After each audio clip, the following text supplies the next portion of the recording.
नमस्कार दोस्तों, मैं भुवन भंडारी।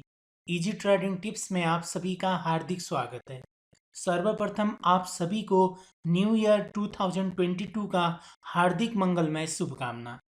आज न्यू ईयर के अवसर पर एक बहुत ही simple forex trading strategy share कर रहा हूँ। आज का ये फॉरेक्स का वीडियो कुछ दिनों के बाद ही सही, लेकिन इंट्राडे ट्रेडिंग के लिए बहुत ही ज़बरदस्त रहेगा। आज हम इंट्राडे ट्रेडिंग फॉर बिगिनर्स यानी बिगिनर्स के लिए इंट्राडे ट्रेडिंग करने का सबसे इजी और सबसे स्ट्रॉन्ग स्ट्रैटेजी रहेगा। आप ये इंट्राडे ट्रेडिंग स्ट्रैटेजी सिर्फ फॉरेक्स में ही नहीं बल्कि स्टॉक्स और कमोडिटीज में भी यूज कर सकते हैं। सभी में ज़बरदस्त काम करेगा। तो चलिए आज का टॉपिक शुरू करते हैं।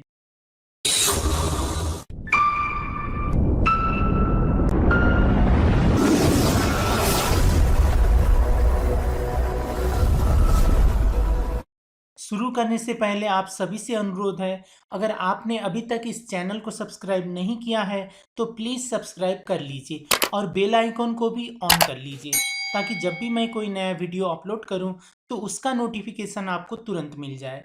आज मैं आपको बहुत ही इजी इंट्राडे ट्रेडिंग स्ट्रैटेजी बताने जा रहा हूं। अगर आपको ट्रेडिंग में सफल होना है तो इस वीडियो को बिना स्किप किए 2-3 बार देखिएगा, क्योंकि इंट्राडे ट्रेडिंग बिगिनर्स के लिए इतना इजी नहीं है। आप इस स्ट्रैटेजी को पूरी तरह बिना समझे ट्राई करेंगे तो रिजल्ट उतना अच्छा नहीं मिलेगा जितना मिलना चाहिए। आपको अगर इंट्राडे ट्रेडिंग में सफल होना है तो इस स्ट्रैटेजी को पूरा समझने का कोशिश कीजिएगा। ये स्ट्रैटेजी बहुत ही सिंपल है। इसके लिए हम दो इंडिकेटर यूज करेंगे, एक मूविंग एवरेज और दूसरा स्टोकास्टिक ओसिलेटर। तो हम इंडिकेटर यूज करने के लिए यहाँ इंसर्ट पर जाएंगे और उसके बाद इंडिकेटर पर यहाँ जाने के बाद आपने अगर पहले यूज किया है मूविंग एवरेज तो आपको यहाँ पर मिल जाएगा, नहीं यूज किया है तो आप ट्रेंड पर जाइएगा। ट्रेंड पर जाने के बाद आपको यहाँ पर मूविंग एवरेज दिख जाएगा। तो पहला मूविंग एवरेज रहेगा 50 पीरियड का एक्सपोनेंशियल रहेगा और ये कलर आप ग्रीन ब्लू सिग्नल जो हमें मिलता है जिसके लिए हम यूज करते हैं वो कलर यूज कीजिएगा और ये थोड़ा इसको ठीक कर लीजिएगा ताकि आसानी से समझ में आ जाए। ये हमने 50 पीरियड का एक मूविंग एवरेज यूज किया, इंसर्ट किया। अब हम दूसरा मूविंग एवरेज यूज करेंगे, इंसर्ट करेंगे। दूसरा मूविंग एवरेज 100 पीरियड का यूज करना है, वो भी एक्सपोनेंशियल रहेगा। फिर हम इसको कलर रेड करते हैं और ये थिकनेस थोड़ा मोटा कर देते हैं, सेकेंड वाला सिलेक्ट करते हैं। ये रेड हम इसलिए करते हैं क्योंकि ये बहुत ही अलर्ट वाला लाइन रहेगा, लक्ष्मण रेखा जिसे हम बोलते हैं। तो इसको हमने यहाँ पर ओके किया। अब हमें एक और इंडिकेटर यूज करना है जिसको हम स्टोकास्टिक ओसिलेटर बोलते हैं। यहाँ पर ओसिलेटर्स पर जाने के बाद आपको यहाँ पर मिल जाएगा।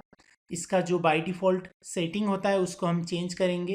पहले आपको ये पैरामीटर दिखेगा 533 बाय डिफ़ॉल्ट रहता है, हम इसे 1243 करेंगे। फिर यहाँ से ओके करेंगे। उससे पहले हम इसका लेवल भी थोड़ा सा चेंज करेंगे, 20 है 25 करेंगे और ये 80 को 75 करेंगे। फिर हमें यहाँ पर ओके करना है। ये मैंने वाइट स्क्रीन यूज किया है तो इसको मैं थोड़ा ब्लैक जैसा कर देता हूँ ताकि दिख जाए हमें लाइन। अब हमारा स्ट्रैटेजी बहुत ही सिंपल है। अगर ये रेड वाला लाइन है या आप दूसरा कलर भी यूज करते हैं उससे कोई फ़र्क नहीं पड़ेगा। ये जो बड़ा वाला लाइन है मूविंग एवरेज का 100 पीरियड का एक्सपोनेंशियल मूविंग एवरेज है, उससे पहले हमें 50 पीरियड का मूविंग एवरेज दिखता है, ऐसा दिखता है तो वहाँ पर हम बाई सिग्नल यूज करेंगे। सिंपल समझ लीजिए, ये ग्रीन लाइन है। जब भी ट्रैफिक पर गाड़ी रुकता है रेड लाइट पर, उसके बाद आगे कैसे बढ़ता है, जब हमें ग्रीन सिग्नल मिलता है। तो यहाँ पर हमें ग्रीन सिग्नल मिला यानी ग्रीन लाइन ऊपर को मिला, 50 पीरियड का मूविंग एवरेज 100 से ऊपर आता है तो वहाँ पर हम बाई सिग्नल ढूंढेंगे। और उसका कंडीशन क्या है, 3 कंडीशन है। एक कंडीशन आपको पहले ये 2 लाइन ऐसे पैरेलल होना चाहिए, नीचे 100 का, उससे ऊपर 50 का होना चाहिए। उसके बाद इस तरह कैंडल ऊपर से आना चाहिए और आने के बाद यहाँ 50 से रिजेक्ट होना चाहिए। यह 100 पीरियड का मूविंग एवरेज को भी टच करता है तो कोई बात नहीं, लेकिन इसका जो कैंडल का बॉडी है ये 100 पीरियड के नीचे जरा सा भी क्लोजिंग नहीं होना चाहिए। टच करता है ठीक है, लेकिन रिजेक्शन जो है वो 50 पीरियड के ऊपर होना चाहिए। 50 पीरियड मूविंग एवरेज से रिजेक्ट होकर ऊपर क्लोज होना चाहिए और उस जगह पर यहाँ पर हमें स्टोकास्टिक का भी सिग्नल मिलना चाहिए। यहाँ पर स्टोकास्टिक का सिग्नल नहीं मिला था, जहां पर मिला है हम वहां पर देखेंगे। मैं क्लियर आपको सिग्नल दिखाता हूँ, परफेक्ट सिग्नल हम जिसे बोलते हैं वो कैसा होता है ये मैं आपको दिखाता हूँ। एक सिग्नल यहाँ पर है, दूसरा सिग्नल यहाँ पर है। अब ये कंडीशन क्या है, पहला कंडीशन क्या होगा, नीचे से कुछ कैंडल्स, नीचे से कैंडल स्टिक ऊपर जाकर या तो ये 50 पीरियड का मूविंग एवरेज से रिजेक्ट होना चाहिए नीचे, जैसे यहाँ पर रिजेक्ट हुआ और यहाँ पर शूटिंग स्टार सिग्नल भी बना, ये था एक। अगर ऐसा नहीं होता है तो ये मूविंग एवरेज इसको क्रॉस करके ऊपर जाता है तो भी ठीक है। ऊपर जाने के बाद जब नीचे आएगा तब एक फुल बॉडी कैंडल क्लोजिंग, ये जो 50 पीरियड का एक्सपोनेंशियल है उसके नीचे बनने के बाद हमें यहाँ पर सिग्नल लेना है, लेकिन इससे ऊपर बॉडी थोड़ा भी क्लोज नहीं होना है। टच भी नहीं होता है तो ठीक है, अगर टच हो जाता है, लेग थोड़ा सा टच कर लेता है तो कोई बात नहीं। फिर उसके बाद आने के बाद नीचे आकर ये 50 पीरियड का जो मूविंग एवरेज है उसके नीचे एक फुल बॉडी क्लोज होना चाहिए, जैसे यहाँ पर हुआ। ये क्रॉस करने के बाद यहाँ पर थोड़ा हुआ था, ये वैलिड नहीं रहा, यहाँ पर नहीं हुआ और यहाँ पर फुल बॉडी क्लोज हुआ। 50 पीरियड का मूविंग एवरेज के नीचे फुल बॉडी क्लोज हुआ।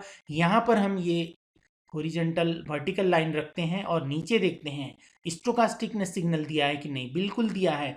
स्टोकास्टिक ये 75 के ऊपर होना चाहिए। जब हमें यहाँ सिग्नल मिलेगा, ये 1243 का जो स्टोकास्टिक है ये 75 के लाइन के ऊपर होना चाहिए, बिल्कुल वैसा ही था।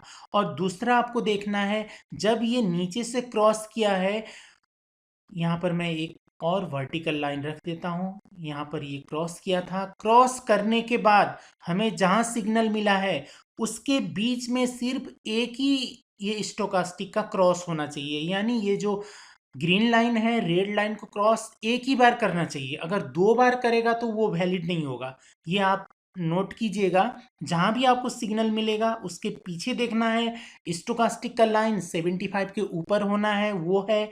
और उतना होने पर भी हमें सिग्नल नहीं लेना है, देखना है सिर्फ एक बार क्रॉस करना चाहिए, या एक बार भी क्रॉस नहीं किया है तो भी हम सिग्नल ले सकते हैं, लेकिन यहाँ पर 2 बार क्रॉस नहीं होना चाहिए स्टोकास्टिक, ये हमें समझना है। ये एक परफेक्ट सिग्नल था। अब मैं ये वर्टिकल लाइन को हटा देता हूँ। ये हमें यहाँ पर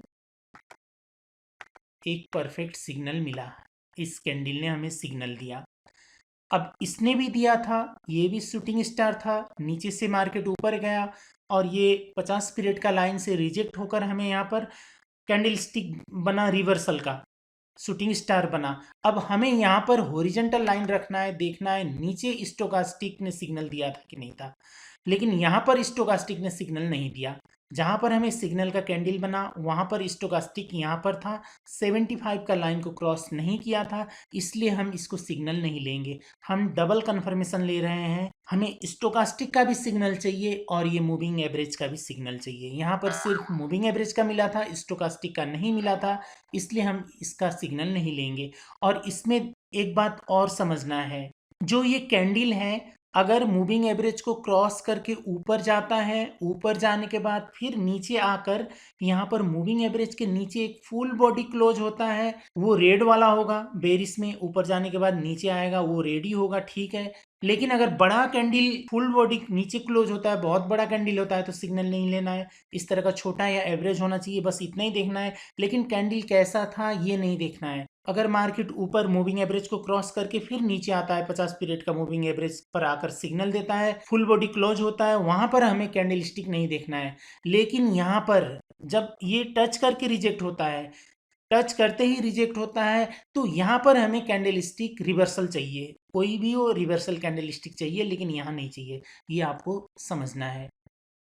अब देखिए यहाँ पर भी हमें सिग्नल मिला था, यहाँ पर क्या था, ये बड़ा कैंडल था, अभी मैंने इसी का बोला ये इस तरह का छोटा या एवरेज होना चाहिए। यहाँ पर फुल बॉडी तो नीचे क्लोज नहीं हुआ, लेकिन रिजेक्ट होकर 80% क्लोज नीचे होता है तो भी वैलिड होता है। ये कैंडल ठीक था, लेकिन कैंडल क्या था, बड़ा था।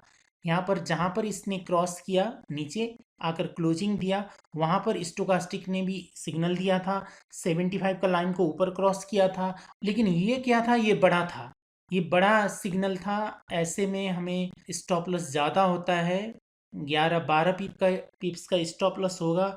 यद्यपि हमें 1:1 से ज़्यादा का इसने प्रॉफिट दिया है, लेकिन हमें ऐसा बड़ा कैंडल को अवॉइड करना है। सिर्फ एवरेज या एवरेज से छोटा कैंडल पर हमें सिग्नल लेंगे तो 1:1.5 1:2 का रेशियो हमें आराम से मिल जाएगा, तो इसको हमें इग्नोर करना है। अब हम फिर इधर जाते हैं, यहाँ पर देखते हैं। यहाँ पर भी ऊपर से नीचे आने के बाद रिजेक्ट हुआ था, इन्वर्टेड हम्मर बना था, लेकिन नीचे क्या था, स्टोकास्टिक ने सिग्नल नहीं दिया था, तो ये सिग्नल वैलिड नहीं होगा। अब यहाँ ऊपर जाने के बाद जब भी ये थोड़ा सा बॉडी 100 के ऊपर क्लोज हो जाता है तो फिर वो हमारा सिग्नल नहीं होता है। तो ऐसे सिग्नल को हमें सिग्नल नहीं लेना है, जहाँ पर हमें क्लियर सिग्नल मिलता है वहीं पर देखना है। देखिए यहाँ पर परफेक्ट सिग्नल बना था, यहाँ पर ये 50 पीरियड का मूविंग एवरेज से रिजेक्ट हुआ है, तो ऐसे कंडीशन पर हमें रिवर्सल कैंडल स्टिक चाहिए, ये मैंने बोला। और ये पीर्सिंग पैटर्न रिवर्सल कैंडल स्टिक है। अगर 80% के आसपास, रेट के तुलना में 80% के आसपास ग्रीन कैंडल बनता है तो वो रिवर्सल कैंडल स्टिक माना जाता है। और ये 50 पीरियड से रिवर्स हुआ है, रिजेक्ट हुआ है, और इसी में सेम उसी टाइम पर, उसी कैंडल पर हमें नीचे देखना है। स्टोकास्टिक 25 का लाइन को क्रॉस करके नीचे आया, बाई के लिए 25 का लाइन को क्रॉस करके नीचे आना है, और सेल के लिए 75 का लाइन को क्रॉस करके ऊपर जाना है। और ये नीचे क्रॉस करके आया, और जहाँ पर ये हमारा सिग्नल बना मूविंग एवरेज से रिजेक्ट होने के बाद, उस जगह पर हमें ये हॉरिजॉन्टल लाइन ड्रॉ करके देखना है। इससे पहले जहाँ ये नीचे क्रॉस किया था उसके बीच में 2 बार कहीं ये जो स्टोकास्टिक है क्रॉस तो नहीं है, वो देखना है, बिल्कुल नहीं था, तो ये हमारा वैलिड था, ये एवरेज कैंडल स्टिक था। और ऐसे में हमारा स्टॉप लॉस बहुत कम का होता है। ये देखिए सिर्फ 5-6 पिप्स से भी कम का था, तो ऐसे में हमें 1:3-4 का टारगेट भी मिल जाता है। लेकिन 1:1.5 1:2 का टारगेट लेना है, उससे ज़्यादा नहीं लेना है। ये हम इंट्राडे ट्रेडिंग के लिए यूज करते हैं, और इंट्राडे ट्रेडिंग में हमें ज़्यादा टारगेट नहीं लेना चाहिए। हमें ऊपर भी देखना है सिग्नल। देखिए यहाँ पर सिग्नल बना था, यहाँ से रिजेक्ट हुआ था इस मूविंग एवरेज से, तो यहाँ पर हम नीचे देखेंगे, स्टोकास्टिक ने नीचे सिग्नल नहीं दिया था, यहाँ पर स्टोकास्टिक क्रॉस नहीं किया था 25 का लाइन को, तो ये हमारा सिग्नल नहीं होगा, फिल्टर हो जाएगा।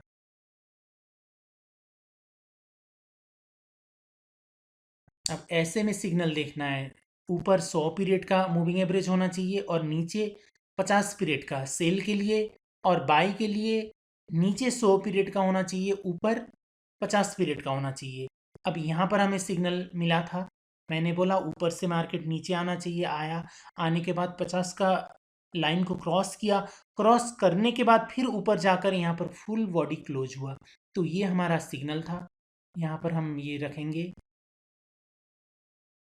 आप यहाँ देख सकते हैं स्टोकास्टिक ने नीचे क्रॉस किया, जहाँ नीचे क्रॉस किया वहाँ से जहाँ सिग्नल मिला उसके बीच में कहीं ये 2 बार क्रॉस तो नहीं है, जैसे देखिए यहाँ 2-3-4 बार क्रॉस है, ऐसा 2 बार क्रॉस तो नहीं है, ये देखना है। यहाँ पर नहीं था, बिल्कुल एक ही बार क्रॉस था, तो ये हमारा सिग्नल था, ये बहुत अच्छा सिग्नल था। बहुत कम स्टॉप लॉस होता है, ऐसे में हम 1:2 मिनिमम रख सकते हैं टारगेट। देखिए हमारा 5 पिप्स का एसएल था, 10 पिप्स का हम टारगेट रख सकते थे, जो हमें यहीं पर प्रॉफिट मिल जाता। ये देखिए यहाँ पर भी बहुत अच्छा सिग्नल बना था, ये ऐसा सिग्नल हमें फाइंड आउट करना है, बहुत ही अच्छा सिग्नल था। ऊपर से मार्केट नीचे आया, नीचे आने के बाद ये जो 50 पीरियड का एक्सपोनेंशियल है उसके नीचे क्लोज हुआ, उसके बाद यहाँ पर तो आधा बॉडी क्लोज हुआ, लेकिन ये फुल बॉडी यहाँ पर क्लोज हुआ। और उसी जगह पर हम यहाँ पर नीचे स्टोकास्टिक देखेंगे, स्टोकास्टिक यहाँ पर आता है और इसने यहाँ नीचे क्रॉस किया है 25 का लाइन को, उसके बीच जहाँ सिग्नल मिला उसके और जहाँ नीचे क्रॉस किया उसके बीच सिर्फ एक बार क्रॉस था। तो यहाँ पर हमारा 22 सिग्नल होता है, यहाँ का एसएल होता है। टारगेट 1:2 तक का 1:1.5 लेते तो बहुत जल्दी मिल जाता 2 ही कैंडल में, लेकिन 1:2 का टारगेट ले सकते हैं ऐसे जब एसएल कम होता है। तो देखिए यहाँ कहीं सिग्नल नहीं था, बहुत क्लियर सिग्नल दिख जाएगा आपको। पहले तो आप इसी को देख लीजिए, अगर मार्केट ऊपर चल रहा है तो यहाँ पर देखना है स्टोकास्टिक ने सिग्नल दिया है कि नहीं, और ऐसे जगह पर हमें नहीं देखना है। यहाँ पर देखिए कहीं नहीं था, यहाँ पर ये मूविंग एवरेज का भी सिग्नल नहीं था। अब यहाँ पर था, फुल बॉडी यहाँ पर क्लोज हुआ, लेकिन यहाँ पर क्या हुआ, ये फिल्टर करने का है, इससे हम लॉसेस को बहुत कम कर सकते हैं। यहाँ पर हॉरिजॉन्टल लाइन रखिए और यहाँ देखिए एक बार यहाँ क्रॉस किया, 2 बार यहाँ क्रॉस किया, 3 बार क्रॉस किया था। तो ये हमारा सिग्नल नहीं होगा। एक ही बार सिर्फ क्रॉस होना है या बिल्कुल एक बार भी नहीं होता है तो वो चलता है, एक बार भी क्रॉस नहीं होता है तो वो चलता है, एक बार ऐसा क्रॉस होता है तो वो बहुत बढ़िया होता है। अगर 2 बार या उससे अधिक, एक से अधिक बार क्रॉस होता है तो उसे हमें फ़िल्टर करना है। तो ये बहुत सिंपल स्ट्रैटेजी आज का था। अगर आपको ये वीडियो अच्छा लगता है तो वीडियो को लाइक कीजिएगा, और इस तरह का स्ट्रैटेजी आपको और चाहिए तो आप कमेंट कीजिएगा। आपके कमेंट्स आते हैं तो मैं इस तरह का स्ट्रैटेजी और फ्यूचर में शेयर करते जाऊंगा। ये वीडियो देखने के लिए आपको बहुत बहुत धन्यवाद।